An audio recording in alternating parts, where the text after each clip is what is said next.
presenta. A partir de este momento, todas las voces se unen en una sola señal. RCR presenta Conexión 750 con María Alejandra Trujillo. Muy buenas tardes, amigos de Radio Caracas Radio. Todo el equipo que trabaja para ustedes a partir de esta hora los saluda. Variada y abundante información que compartir y analizar, como es costumbre la tarde de hoy. Esto es Conexión 750. Comenzamos. ¿Qué está pasando en este país? Y saludamos vía telefónica a nuestra invitada de esta hora, Keta Stefani. Es profesora, pero además secretaria de Información de la Federación de Asociaciones de Profesores Universitarios de Venezuela. Como siempre, gracias por atendernos. Buenas tardes. Sí, buenas tardes. Muchas gracias por la invitación al programa y saludo a la audiencia. Con mucho interés de conocer su opinión y análisis acerca del tema que nos ocupa en esta parte del programa, que tiene que ver con la situación de los profesores universitarios, sobre todo después de la publicación de las nuevas tablas salariales. Yo le pediría una reacción inicial al respecto. La escuchamos.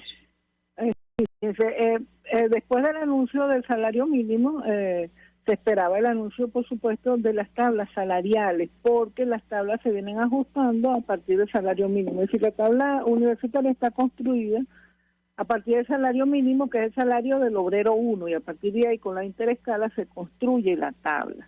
Y bueno, los profesores, los empleados, los obreros, los profesionales, todos construyeron su tabla con base en la interescala que se estaba, no se rompía el empate, digamos, que se venía aplicando y digamos, los otros beneficios salariales, que es lo que constituyen el salario normal. Es decir, el salario normal es el salario tabla más primas que están salarizadas y que entonces forman el salario normal. Entonces, aplicando la fórmula de cálculo que se venía aplicando. ¿Qué hizo el gobierno? Lo mismo que hizo en 2018, cuando con la reconversión hizo un ajuste, más o menos por el mismo monto, y hablando del petro también, que no aparece por ningún lado en la Gaceta Oficial, hizo un ajuste del salario mínimo, que además es impuesto, también están violando el convenio 26 de la OIT. Hizo un ajuste y luego aplanó las tablas, y con el tiempo, no mucho tiempo, ya para diciembre de 2018 el salario mínimo se había reducido otra vez con la inflación, con la devaluación, y las tablas quedaron aplanadas. Eso es lo que están haciendo en este momento, es decir, ellos unilateralmente imponen el salario de los universitarios, y es lo que están haciendo con salud y es lo que están haciendo del magisterio, cambiando las interescalas, cambiando la fórmula de cálculo de los beneficios. En este caso, ellos están mermando lo que debería ser el salario, manteniendo, digamos, las fórmulas y manteniendo las interescalas, lo están mermando entre 40 y 50% dependiendo del caso. Porque, por ejemplo, una prima de antigüedad, algunos es más grande que otros, pues la prima de antigüedad se aplica multiplicando por los años de servicio.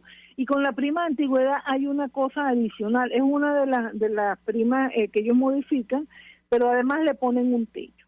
Entonces, ellos están desestimulando que la gente se mantenga en la universidad. Es decir, las personas que pueden jubilarse y se mantienen en la universidad, como cada año adicional aumenta la prima de antigüedad, al ponerle un techo a eso y decir, bueno, a partir de los 23 años la prima va a ser la misma, no va a seguir creciendo, lo que están logrando, que lo que están procurando que la gente se jubile apenas pueda, porque están desestimulando que la gente permanezca, y en este momento para nosotros en la universidad es fundamental que más bien se generen políticas que retengan el talento, porque tenemos un éxodo bárbaro de talento debido a la precarización de las condiciones de trabajo y a la inexistencia de la remuneración. Entonces ahí se están violando todos los derechos progresivos, se están violando los convenios internacionales, se ha violado nuevamente el convenio 26, el gobierno se reunió, montó la comisión tripartita con el apoyo técnico de la OIT, ha dicho que va a respetar el convenio, que van a discutir en uno de los convenios que está por los que está en el banquillo de los acusados en la OIT del gobierno, el 26, que es sobre fijación de salario mínimo. Ellos han dicho que ellos lo van a respetar, pero imponen el salario mínimo, modifican las tablas, violan la negociación colectiva, violan la libertad sindical y violan ese convenio también. Y violan la Constitución, que es donde queda clara la progresividad de los derechos laborales. Entonces esa es la situación en las universidades, todos los gremios han reaccionado, las autoridades también se han pronunciado, y nosotros, por supuesto, el gremio profesional rechaza esa nueva intervención. Lo otro que queda claro con esto es que la cuarta convención, que supuestamente habían discutido y cuyo documento todavía no se ha oficializado, pero algunas de sus fórmulas venían aplicando, bueno, evidentemente fue una farsa, es decir, es el gobierno haciendo lo que quiere, cuando quiere, con las tablas salariales de los universitarios. Ahora, le pregunto, ¿quién discutieron estas tablas? ¿Se reunieron con alguien o, como suele ocurrir en estos casos, fue un anuncio unilateral? Con nadie, ni siquiera con su federación paragubernamental con la que supuestamente habían discutido la cuarta CFU, con nadie. No se discutieron con nadie, fue completamente unilateral. Por eso digo, están violando el derecho a la negociación colectiva, están violando la libertad sindical, están violando la progresividad de derechos, están violando el convenio sobre métodos para fijación del salario, están violando todo el marco jurídico de protección del laboral. ¿Cómo quedaron las tablas luego de este anuncio? Hemos visto algunos números, pero quisiéramos confirmarlo con nuestra invitada. ¿Cuál es el salario base y cuál es el salario más alto? La escuchamos. La tabla queda... el salario base, que es el primer salario de la tabla, que es el obrero 1, es el mismo salario mínimo. Y el salario más alto, 400 y pico bolívares, queda un titular. No creo que llegue a 500. Es decir, un poco más de $100, ¿correcto? Sí, exacto, un poco más de $100. Ningún salario cubre ni siquiera la canasta alimentaria. O sea, que aquí vienen anunciando que se está recuperando, que se va a recuperar el salario. Ningún salario llega a la canasta alimentaria. De acuerdo con, si se hubieran aplicado esas interescalas que también han sido las que se venían aplicando hasta ahora, que también han sido una imposición, si se hubieran mantenido, lo que va a ganar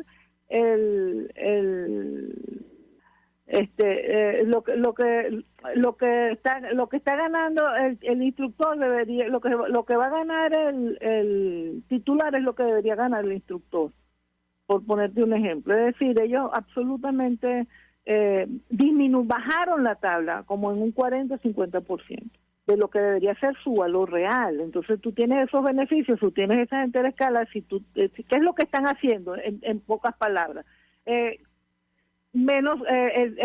Achicaron, aplanaron hacia abajo los cargos, el valor de cada cargo, de manera de acercarlo más al salario mínimo. Si antes tú ganabas 4 salarios mínimos, ahora vas a ganar 3. Entonces crece el salario mínimo, pero todos los demás salarios en su relación con el salario mínimo disminuyen. Eso es lo que están haciendo, aplanando hacia abajo. Y eso en una institución que vive del mérito, del conocimiento, y el conocimiento solo se puede medir por el mérito, el talento, eso es un desestímulo para la carrera académica, indudablemente. Ahora, sabemos la situación en Venezuela, pero evidentemente esto irrespeta no solo lo que establece la Constitución, también la contratación colectiva, ¿correcto? Claro, bueno, el gobierno no negocia colectivamente con las federaciones mayoritarias del sector universitario hace años. A nosotros desde 2001 con FAPU el gobierno no ha negociado salario. Pues en la única que participamos, que fue en la segunda, porque habíamos hecho un paro y entonces el del 2013, entonces bueno, cuando vino la segunda nos convocaron.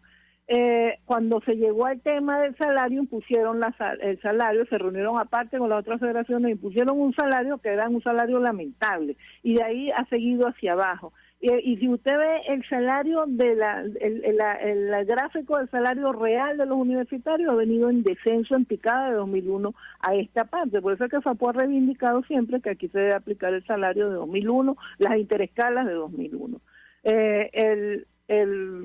La negociación colectiva en Venezuela no se está cumpliendo. En el caso de los universitarios, eso lleva décadas, 2 décadas sin negociación colectiva con los profesores. De hecho, leía un documento del Observatorio de Derechos Humanos de la Universidad de los Andes. Ellos advertían que se incumplen beneficios adquiridos como las primas de actividad universitaria, el salario base, las primas por hijo, becas, estudio, discapacidad. Yo le pedí un comentario sobre estos puntos en específico. Sí, efectivamente, la prima de actividad universitaria, por ejemplo, pasa de un 25% a un 12,5%.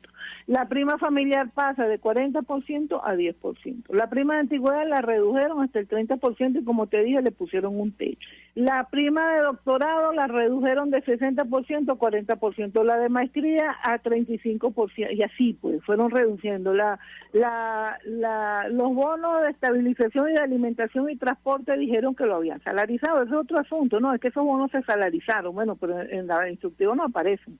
O con bono, si tú me dices que un bono lo salarizaste, el monto del bono, lo que dices es que lo vas a incluir en el salario normal y que cuenta entonces cuenta para las vacaciones, etcétera, y para las prestaciones, etcétera, pero no aparecen por ningún lado. Lo que hicieron fue eliminarlo. Entonces dicen, bueno, en ese nuevo salario ahí están eso, pero lo que hicieron fue eliminarlo. Entonces la tabla básica la reducen. Casi a la mitad de lo que hubiera sido si mantienen las escalas, si mantienen la fórmula de esos beneficios que se venían aplicando. Por eso digo que es en la fórmula de cálculo. Bueno, si la primera actividad era 25% del salario, ahora es el 12,5% del salario. Entonces redujeron unilateralmente y de manera impuesta. Si me permite, que Estefany, tenemos que hacer una pausa para publicidad. Al regreso quisiera referirme sobre qué hacer. Si va a haber una respuesta del sector universitario, si existe coordinación con el sector de los maestros, de los docentes de educación básica que están en una situación similar. Al regreso de la pausa quisiera su comentario. Ya venimos. Usted está viendo Conexión 750 con María Alejandra Trujillo. Solo por RCR 750, porque lo bueno une. Puedes seguirnos en nuestras redes sociales. En Twitter, @RCR750, la radio que se ve. Mensaje del ingeniero José Peraza, tesorero del FONPRES CIB. Estimado colega ingeniero arquitecto y profesional afín, el Colegio de Ingenieros de Venezuela y el Fondo de Previsión Social, preocupado por la salud de tu familia, ha diseñado un sistema de salud integral que coloca a tu disposición y que contiene asistencia primaria de salud, ambulancia, hospitalización, cirugía, oftalmología, dermatología, fisioterapia, psicología, odontología, farmacia y funerario. Para mayor información, visítanos a nuestros portales cib.net.be, fonprescib.net.be, Colegio de Ingenieros de Venezuela, construyendo futuro. Amigos, nace un nuevo concepto de farmacia en Venezuela. Farmacia CVS y más. Todo lo demás. En Farmacia CVS, en español CVS, lo consigues todo en un solo lugar. Salud, belleza, hogar y comida. Un nuevo concepto en todo para un nuevo concepto de vida. Farmacia CVS y más está en el CCCT nivel C1, frente a Beco y al lado del Banco Mercantil. En Instagram, FarmaCVS, Farmacia CVS y más. Todo lo demás. Un espacio que analiza y debate la coyuntura política, económica y social de nuestro país. Acompañe cada mañana a la periodista María Alejandra Trujillo en Palabras más, palabras más, palabras menos. Palabras más, palabras menos. Informes, entrevistas, análisis y discusiones sobre los temas de actualidad. Es lo que más te puedo dar, es lo de siempre. Palabras más, palabras menos. De lunes a viernes, de 7 a 8 de la mañana, por RCR 750 AM. Palabras más, palabras más, palabras menos. RCR 750 AM. Porque lo bueno une. El poder de la comunicación en tus manos. Conexión 750 con María Alejandra Trujillo. Solo por RCR 750, la radio que se ve. Continuamos, amigos, en Conexión 750, hablando acerca de lo que está ocurriendo con los profesores universitarios en nuestro país a propósito de la publicación de nuevas tablas salariales. Nos acompaña Keta Estefany, quien es profesora, pero además secretaria de Información de FAPUB, y yo le dejaba una inquietud. ¿Qué hacer? ¿Existe algún tipo de coordinación ahora mismo entre las distintas federaciones o gremios universitarios para reaccionar a esta situación? Y por otra parte, ¿existe coordinación con el sector de los maestros, educadores en el área de educación básica que está en una situación similar. ¿Qué puede decirnos? Lo escuchamos. Ya, por ejemplo, para el lunes ya está convocada en la Puerta Tamanaco una concentración. Se viene trabajando con los demás gremios, con de empleados, de profesionales, de obreros del sector universitario. Hay coordinación con el sector del magisterio y también venimos ya antes de esto participando con el sector salud y con el sector de los jubilados que venían haciendo movilizaciones en relación con el tema del salario mínimo. En el sector salud hicieron exactamente lo mismo, en el sector del magisterio hicieron exactamente lo mismo, es decir, que es lo mismo que hicieron en 2018, es decir, la administración pública le aplanaron las tablas, le violaron los convenios, le violaron los derechos y la reacción ha sido unánime. Entonces, bueno, ahí veremos el lunes, nos pondremos de acuerdo en un plan de acción en función de este reclamo, pero por otra parte, además de la protesta, de la denuncia, que el gobierno no suele hacerle caso a eso, es necesario que en las instituciones se tome conciencia de que se está violando esos derechos. Las autoridades se han pronunciado y eso está bien, y los pronunciamientos han estado todos bien. Pero eso debería, en mi opinión, amerita además que los consejos universitarios acuerden que van a respetar y que reconocen los derechos laborales que están siendo conculcados. Porque la universidad es autónoma, ese derecho se debe mantener, porque los derechos son progresivos dentro de la Constitución Nacional. Nosotros esperamos de los consejos universitarios entonces que, primero, que deben mandar la maqueta, porque es que ellos les quitaron la nómina se la apropió del sistema patria, pero entonces ellos hacen la maqueta para que se pague. Bueno, hagan su maqueta con las fórmulas como son, acuerden en el Consejo Universitario que cómo se calcula cada prima y que reconocen que eso es un derecho progresivo y que así es como se tiene que calcular, etcétera, porque verdaderamente el empleador de los universitarios son las autoridades universitarias. Entonces, además de la protesta, es necesario que se tomen ese tipo de medidas. Y por otro lado, también es importante que la sociedad se involucre en el drama del sector de educación. El gobierno está llamando a clases presenciales sin crear las condiciones. Bueno, ya acabo de dar un aumento de $30, entonces vengan a dar clases los maestros. Y cuando no han garantizado en los últimos 2 años la educación de nuestros niños, cuando tenemos una matrícula en primer grado que está descendiendo. En este momento la última cifra que hay es que solo el 65% de nuestra juventud accede a la educación. Y esa es una cifra que se refiere a los que están escolarizados. Pero de los que están escolarizados, muchos simplemente han sido promovidos de años sin que se les dé la formación de vida, el derecho al estudio, a la educación de calidad, no a que te promuevan de grado. Entonces, la situación de la educación en Venezuela es dramática y no es solamente asunto de maestros y de profesores y de estudiantes, sino que es asunto de toda la sociedad. Es decir, el mayor peligro que tiene ahorita Venezuela en su futuro es el drama que vive la educación en este momento. Tiene una generación que no está accediendo. ¿Qué haces tú con un niño de 7 años que no fue a la escuela hace 4 años? Bueno, el niño ya tiene 11 años y no ha aprendido a leer y escribir. Y no es lo mismo tener 7 años que tener 12 para empezar a aprender a leer. Es decir, son situaciones que generan daño irreversible. Y la sociedad tiene que atender esta situación. El gobierno retiró el financiamiento de la educación y lo que está haciendo en este momento es eso, es decir, restarle, quitarle, mermarle el financiamiento a la educación, que es obligación del Estado, es decir, suspendió la garantía sobre el derecho a la educación. Es lo que está haciendo, entonces vamos a fingir que sí cumplimos y llamo a clases presenciales, pero no hay condiciones y lo que le pagan los maestros no cubre ni siquiera las necesidades mínimas básicas, ni la mitad ni la cuarta parte de las necesidades básicas de la familia del maestro para que él pueda garantizarte en las clases.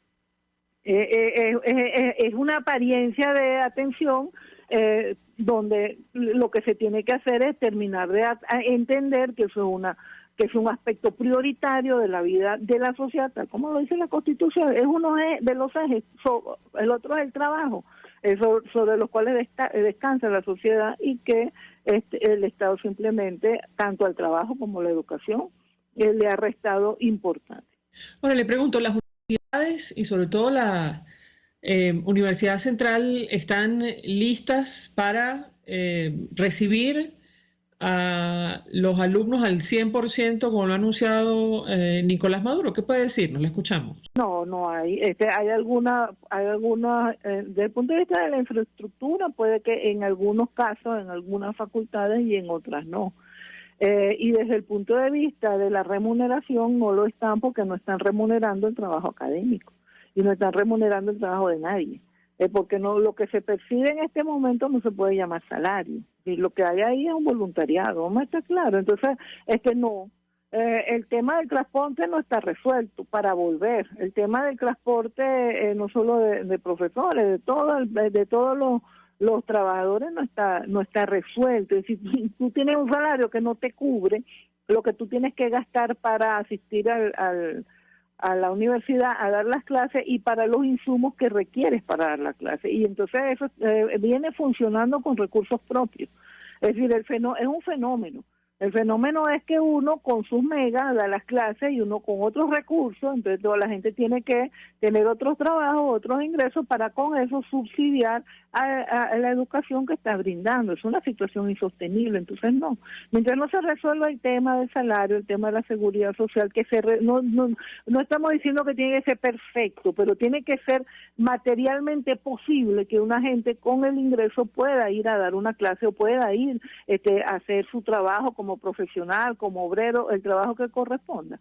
Y eso no es la situación actualmente en la universidad. Y por otro lado está el tema de la bioseguridad. Seguimos en pandemia. La pandemia no se ha ido. Lo que ha hecho es mutar y cada vez que muta se pone como peor el virus. Entonces, hay que garantizar la bioseguridad porque, por ejemplo, la Universidad Central de Venezuela pueden pasar 60.000 personas en un día cuando está a plena capacidad de plena presencialidad, porque es un sitio por donde pasa mucha gente y tú no puedes, eso se convertiría en un foco de infección. Entonces eso no puede hacerse así y tampoco lo puede decretar el gobierno porque la universidad es autónoma. La universidad dirá cuándo cambia de modalidad. Eso lo tienen que decidir los consejos universitarios con base en el informe que presenten los decanos de la situación de cada facultad y puede ser que una facultad pueda y otra no. Eso es una cosa que corresponde decidirlo a las universidades. ¿Se conoce el porcentaje de profesores universitarios que están vacunados contra el COVID-19?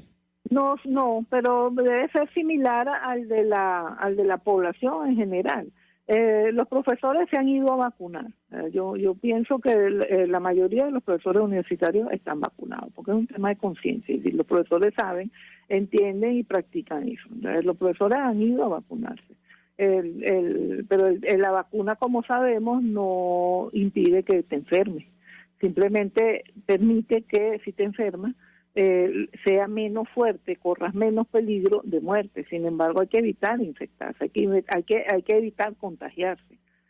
Aún una persona con que se haya puesto las 2 vacunas y luego se haya puesto un refuerzo con la tercera, puede contagiarse. Y eso claro, por una parte.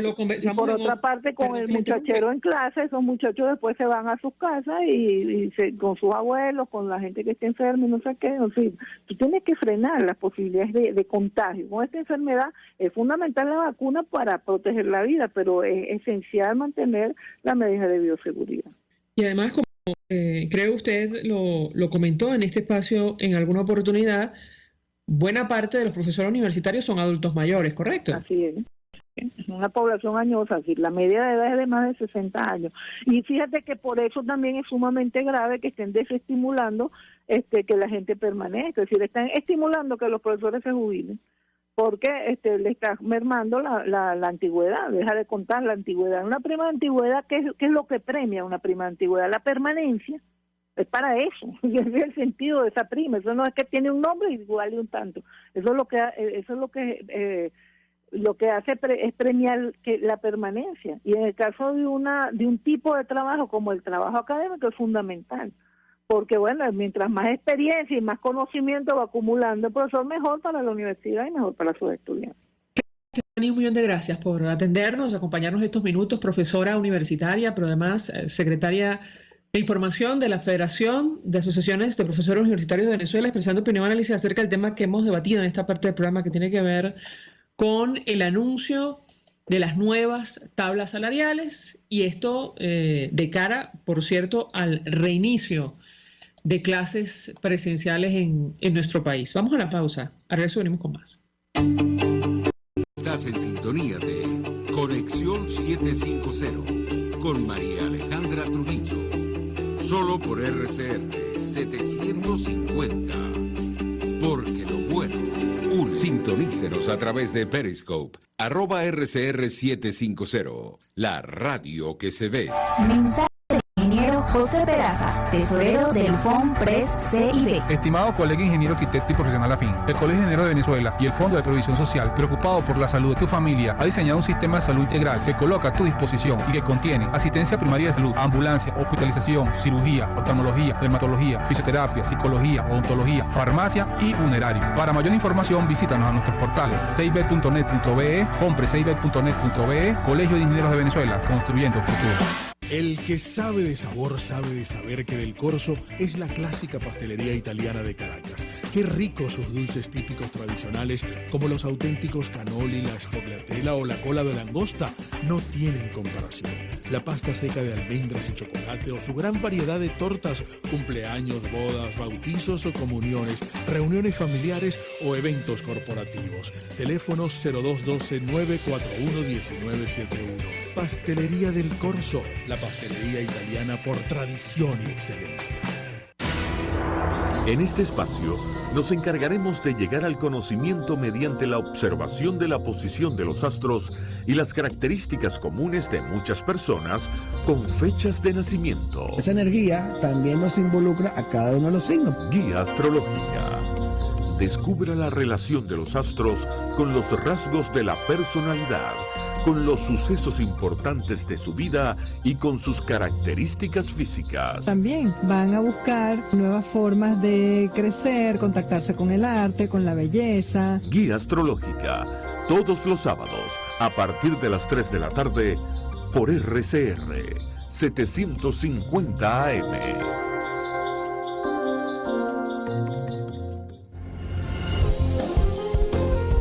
RCR 750 AM, porque lo bueno une.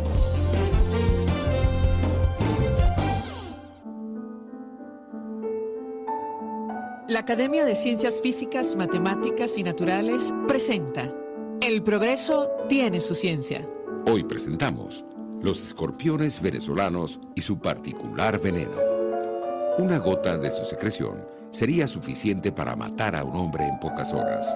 Los escorpiones o alacranes son capaces de producir un cóctel letal que contiene más de 300 toxinas que bloquean el vital intercambio de iones en las células de cualquier organismo, ya sea una criatura de 100 kilos o un diminuto hongo o bacteria que se pose en su exoesqueleto. El grupo liderado por la doctora Gira Tesutse, investigadora del Instituto Venezolano de Investigaciones Científicas IVIC, ha estudiado por décadas los efectos que desencadenan los venenos de los escorpiones en los organismos. Demostraron que la composición del veneno producido por las especies venezolanas es diferente a los producidos por especies de otras latitudes y sus efectos más complejos. En contraste con otros venenos escorpiónicos que afectan únicamente al sistema nervioso, el veneno de los escorpiones venezolanos actúa también sobre el sistema inflamatorio y la coagulación, agravando el cuadro del síndrome escorpiónico. Pero estos arácnidos no solo inoculan veneno a sus enemigos o presas, sino también lo rocían sobre su propio exoesqueleto para librarse de hongos y bacterias. Este dato curioso llevó a la doctora Tesutse a demostrar que los escorpiones son boticas andantes. Sus toxinas tienen actividad antibacteriana, antifúngica y anticancerígena, que pudieran dar respuestas a enfermedades humanas. Estos importantes hallazgos han convertido a la doctora Tesutse en líder en el campo de la bioquímica de venenos y sus efectos fisiológicos, y en honor a su labor, una nueva especie de escorpión fue nombrada con su apellido, Microtitius tesutse. El progreso tiene su ciencia. La Academia de Ciencias Físicas, Matemáticas y Naturales presentó El progreso tiene su ciencia. RCR 750 AM, porque lo bueno une.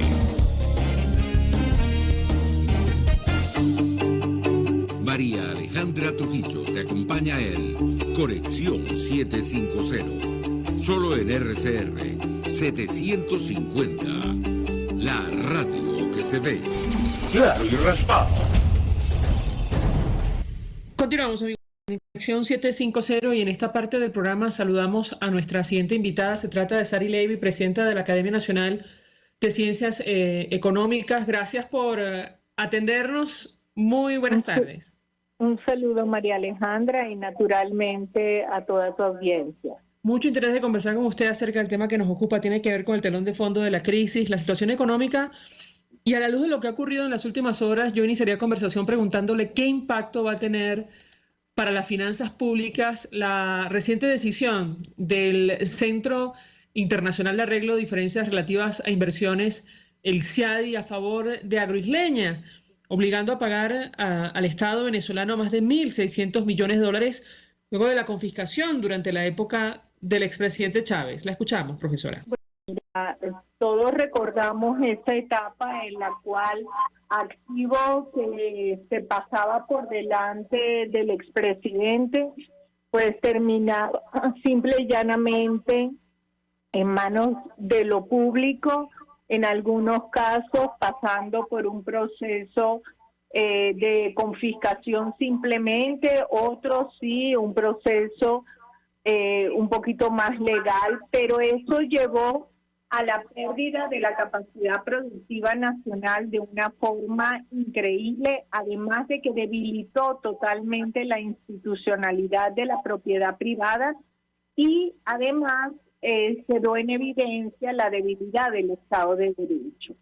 Específicamente en el caso de Agroisleña sabemos que era una empresa clave en el desarrollo del sector primario y al faltar ella definitivamente afectó muchísimo al sector. Por otro lado, han pasado muchos años desde el momento en que fue expropiada y yo me pregunto, más allá de lo que ha resultado en el CIADI, ¿cómo se compensa el daño generado a todo el sector productivo primario? Y como bien has dicho, esto es una nueva obligación que suma a las ya acumuladas que tiene el régimen venezolano en estos últimos 20 años. Estamos hablando de ya que ha quedado efectivo esa demanda y que naturalmente el Estado la perdió y tiene esta deuda concreta de 1.600 millones única y exclusivamente por esta empresa. En estos días vimos que se devolvió el Sambil de la Candelaria, pero así como tenemos estos activos, estamos hablando de centenares de empresas, haciendas, terrenos que fueron expropiados y que afectaron profundamente las finanzas de las familias, las empresas y su dinámica productiva, y en términos generales evidenciaron el impacto negativo en el Estado de Derecho y el debilitamiento de la propiedad privada. Ambos elementos vitales de una institucionalidad que debe generar confianza en la inversión para el desarrollo productivo nacional. Profesora, usted menciona varios temas. Yo le preguntaría acerca del impacto en las finanzas públicas, porque entiendo, así nos han dicho otras analistas, economistas, que esto es como una gota de agua en el mar de compromisos que tiene el Estado venezolano.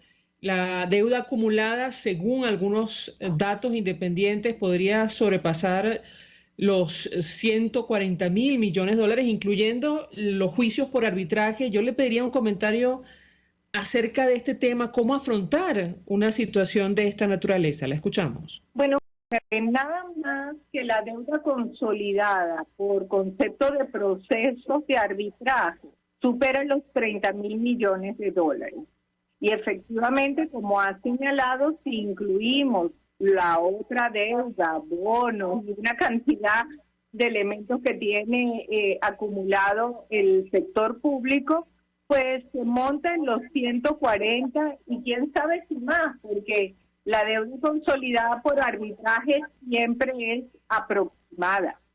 Y tampoco hemos abierto, por decir, la caja de Pandora, que habría que revisar con atención, porque de la cosa pública no hay transparencia en el manejo de las cuentas y no sabemos con cuánta deuda oculta nos podemos encontrar. Entonces, si tú piensas en la deuda consolidada de la República, la deuda consolidada de PDVSA, la deuda comercial y la deuda por litigio, no es que son 140, es que definitivamente supera los 165 mil millones de dólares. Entonces estamos hablando de unos montos que el fisco en este momento no puede honrar. La situación productiva del país no puede cubrir eso fácilmente, por lo que definitivamente hay que entrar en un proceso de reestructuración. Pero para ello se necesita un Estado que genere confianza, un Estado que definitivamente sea reconocido internacionalmente y que a los acuerdos que arribe, pues la gente sienta que efectivamente los va a cumplir. Y esta realidad no es la que tenemos en este momento, de ahí la situación tan compleja que estamos viviendo en el país.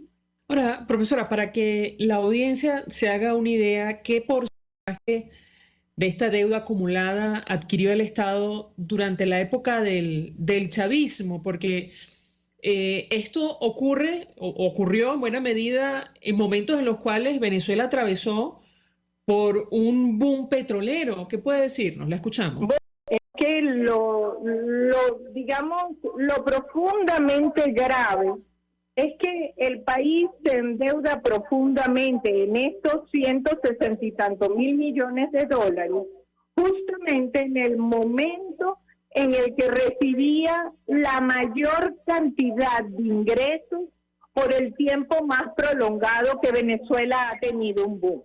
Porque Venezuela ha tenido boom en la década de los 70, pero le duraban, digamos, 2, 3 años. Luego tuvo un siguiente periodo en el 78, y luego más bien lo que tuvimos fue una reducción del precio del petróleo, sobre todo en la década de los 90.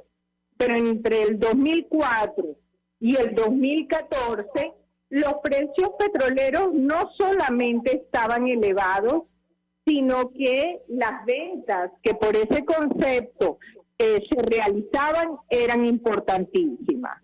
Entonces estamos hablando de, bueno, trillones de dólares, ya se ha hablado de $1 trillón, pero vuelvo y repito, no solamente el dinero que recibió, el dinero que endeudó, sino además la falta de inversión en el país. Y uno se pregunta, ¿en qué quedó ese ingreso?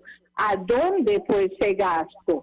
Porque no fue invertido en los ciudadanos, no fue invertido en los servicios públicos que hoy sabemos que están en su peor condición.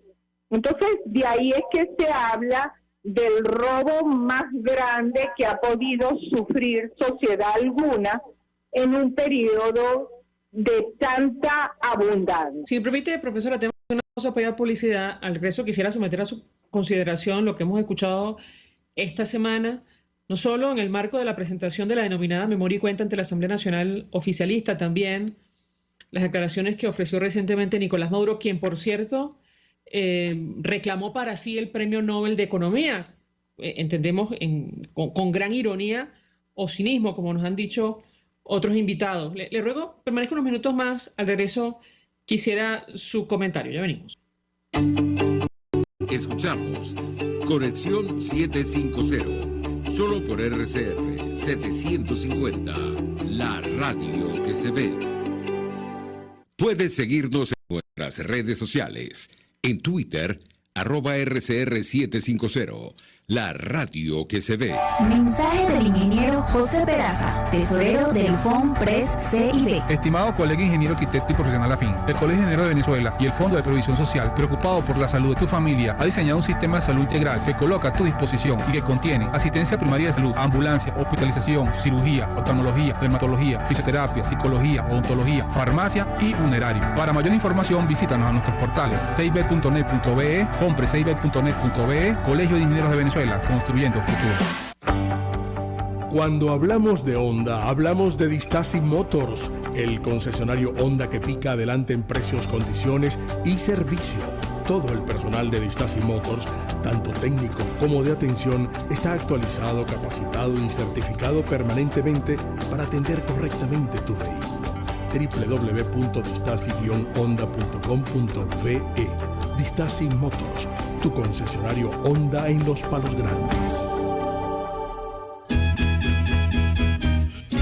Una ventana para las propuestas y denuncias de las comunidades populares de Venezuela. Evelyn Martínez y la red de ciudadanos llegan debatiendo problemas y promoviendo soluciones. Es el Radar de los Barrios. Por la autonomía de los movimientos sociales que no pueden ser complementos de partidos o gobiernos. El Radar de los Barrios, de lunes a viernes, a partir de las 10 de la mañana, por RCR 750 AM. El poder de la comunicación en tus manos. Conexión 750 con María Alejandra Trujillo. Solo por RCR 750, la radio que se ve. Continuamos, amigos. Conexión 750, hablando acerca del telón de fondo de esta crisis, la situación económica. En esta parte del programa nos acompaña la profesora Sari Levy, presidenta de la Academia Nacional de Ciencias Económicas de Venezuela. Y yo le pediría un comentario, profesora, acerca de lo que escuchamos esta semana. Al margen de esto de reclamar el Premio Nobel de Economía, una declaración que ofreció Nicolás Maduro, escuchamos a Delcy Rodríguez en la Asamblea Nacional Oficialista hablar de una recuperación económica que está atravesando nuestro país. Claro, esto con grandes matices. ¿Qué puede decirnos? La escuchamos. Fíjate, en el documento presentado, que es una presentación prácticamente a lo que tenemos acceso, se hace énfasis en 3 elementos. La crítica o la causa como que se le ofrece a las sanciones de los problemas nacionales y el tema de la hiperinflación y el abastecimiento como éxitos finalmente alcanzados. Sobre el primer tema tendría que señalar que las sanciones firmes o más concretas frente a la industria petrolera son muy posteriores al declive de la misma, situación que hoy en día es notable, puesto que nosotros teníamos una industria que producía unos 3 millones de barriles al día y hemos llegado a caer a 400 y recientemente se pareciera se está recuperando a 680 barriles, 680.000 barriles al día. Entonces, en primer lugar, las sanciones no tienen nada que ver con el deterioro de la industria petrolera.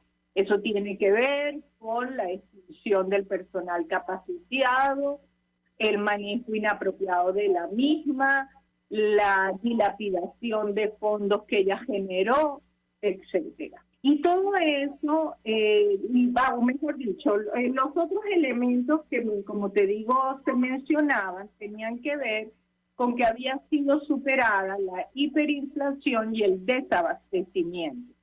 Efectivamente, posiblemente la hiperinflación haya sido superada desde un punto de vista de los números, y es verdad, tuvimos hiperinflación de 700.000%, pero ahora todavía la tenemos al 500 y 600%. Por lo tanto, no estamos hablando de una situación de bienestar en la población. Todavía hay una inflación que golpea al bolsillo del ciudadano. Y en cuanto al abastecimiento, justamente justamente fueron los controles de precios los que generaron este problema, que cuando en el 2019 se liberó, se levantó la ley de ilícitos cambiarios y dejó de considerarse la ley de costo de precios justos, aunque la misma no ha sido derogada, eso permitió abastecer el mercado. Nuevamente, lo que estamos viendo es que cuando se eliminan los controles y las leyes que este modelo ha impuesto, las soluciones se abren paso. Sin embargo, por ejemplo, la ley de costos y precios justos no ha sido derogada. Cualquier momento puede ser nuevamente aplicada y echar para atrás los pocos avances logrados. Prueba de ello también es el impuesto a las grandes transacciones financieras que pretende pesar el uso de la divisa, que fue lo que logró en parte estabilizar las expectativas y poder generar una pequeña dinámica económica. Por lo tanto, yo no me atrevería bajo ningún concepto en hablar de recuperación económica, porque una recuperación económica exige una dinámica endógena que se alimente a sí misma. Necesita una institucionalidad virtuosa, Estado de Derecho, respeto a la propiedad privada, reglas claras, transparencia en el manejo de la cosa pública y otra cosa muy importante, frecuencia, oportunidad y transparencia en la entrega de datos oficiales.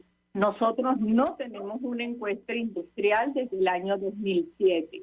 Los datos sobre el núcleo inflacionario desaparecieron aproximadamente en el 2013. Los datos de exportación, de producción, inclusive entra a la página del CENIAT y te darás cuenta que no hay información sobre los pagos realizados por los ciudadanos y los ingresos del fisco. Entonces, ¿cómo hablar de recuperación en un entorno como el que estamos señalando? Ahora, hay un dato que he contrastado, profesora, si me permite, con representantes del sector productivo de nuestro país y, no se corresponde de todo con la realidad. Y me refiero concretamente al sector alimentos. Decía Delcy Rodríguez en la Asamblea Nacional Oficialista que en 2017 el abastecimiento de alimentos en nuestro país apenas alcanzaba 20%. Y en 2021 alcanzamos el 89%. Nos han dicho, por ejemplo, desde Fedeagro, que, probablemente ha mejorado el abastecimiento, pero porque se ha reducido la capacidad de compra y de consumo de los venezolanos. ¿Qué opina usted sobre este tema? La escuchamos. Mira, como bien hemos dicho en múltiples ocasiones, desde el 2013 hasta la fecha, el tamaño de la economía venezolana se ha reducido sustancialmente. Hablamos de una economía que es un 20, un 25% de lo que era en aquel momento, y eso nos habla, por supuesto, de que su correspondiente consumo es un 20, un 25%. Entonces, no es que, digamos, el abastecimiento es completo, sino que ese pequeño mercado que tiene capacidad de compra está abastecido. Pero los grandes contingentes de la población venezolana no tienen los ingresos suficientes para ir al mercado y consumir. Es más, los hábitos de consumo en el venezolano han cambiado sustancialmente y el consumo proteico se ha reducido profundamente. Entonces, realmente lo que nosotros estamos viendo es un incremento de importaciones y un conjunto de establecimientos de alta gama que dan la sensación de recuperación. Hoteles, restaurantes, bodegones, pero eso no es la dinámica general de una economía y mucho menos cuando uno ve todavía en prácticamente todas las calles del país ciudadanos que lamentablemente tienen que hurgar la basura para comer. Entonces, La verdad es que resulta insensible al dolor ajeno y a la necesidad del venezolano hablar de que estamos en profunda recuperación sin tener conciencia ni responsabilidad sobre el daño de las políticas que fueron implementadas, porque solamente así estaremos claros y seguros que no se seguirán aplicando. Peor aún, profesora, si me permite, nos decía Susana Rafali, experta en nutrición y quien trabaja directamente con Cáritas, que las agencias internacionales, sobre todo de Naciones Unidas, que están trabajando en el terreno de nuestro país y toman por buenas las palabras del régimen venezolano, podrían voltear hacia otra parte en momentos en los cuales se avisora una crisis en el sector alimentos producto de la guerra en Ucrania. ¿Qué opina usted? La escuchamos. Bueno, mira, nadie mejor que Susana para hablar sobre este tema, porque ella es experta en el mismo. Y además, digamos, sumaría su planteamiento a las encuestas de COVID, que ahora resulta que de la noche a la mañana mucha gente quiere negar la validez de las mismas, tratando de obviar lo que ha dicho en este caso la Universidad Católica Andrés Bello sobre la pobreza en el país. No podemos confundir un pequeño calentamiento comercial de alta gama con el bienestar, con la alimentación, con la sostenibilidad, ni mucho menos con la recuperación económica ni el desarrollo de un país. Para eso todavía nos faltan kilómetros. Finalmente, profesora, ¿es posible pensar en una verdadera recuperación económica de nuestro país si no hay Estado de Derecho, si no hay división de poderes, como recientemente lo reconoció Francisco Ameliash, dirigente de la Asamblea Nacional Oficialista? La escuchamos. Mira, creo que de ese tema también hemos hablado en múltiples ocasiones, María Alejandra. Como sabes, yo soy insistente en este tema. Sin una institucionalidad subyacente virtuosa, difícilmente, por no decir imposible, un país puede salir adelante. De lo contrario, lo que estaríamos enquistando son malas prácticas que pudieran eventualmente generar algún beneficio de corto plazo para algunos actores conectados con el poder, pero nunca un bienestar de nación. Y eso es a lo que tenemos que apuntar. Así como Venezuela fue en la década de los 70 uno de los países en el mundo, y en particular en la región, el de mayor movilidad social, en el siglo XXI, en estas 2 décadas ha sido el país de mayor deterioro de bienestar de la sociedad. En realidad, la situación es muy grave y no responsabilizar a los actores generadores del modelo y a sus políticas es no solamente una vergüenza y una falta ética y moral, sino además, ya que perdimos estas 2 décadas, no perdamos la lección y no nos arriesguemos a cometer nuevamente este terrible error. Profesora Sari Levy, un millón de gracias por atendernos, acompañarnos estos minutos, presidenta de la Academia Nacional de Ciencias Económicas de Venezuela, expresando opinión y análisis acerca del tema que hemos debatido en esta parte del programa, que tiene que ver con el telón de fondo de esta crisis, que es la situación económica. Nosotros nos despedimos y lo hacemos a nombre de Jaime Nestares en la Dirección General de la Estación, en la gerencia de producción Willy Charcaya, en la producción Jay Pacheco, los controles Víctor Mejías, quien tuvo el inmenso placer de acompañarles, María Alejandra Trujillo. El Fondo de Previsión Social del Colegio de Ingenieros de Venezuela presentó. RCR presentó Conexión 750 con María Alejandra Trujillo. Solo por RCR 750, la radio que se ve.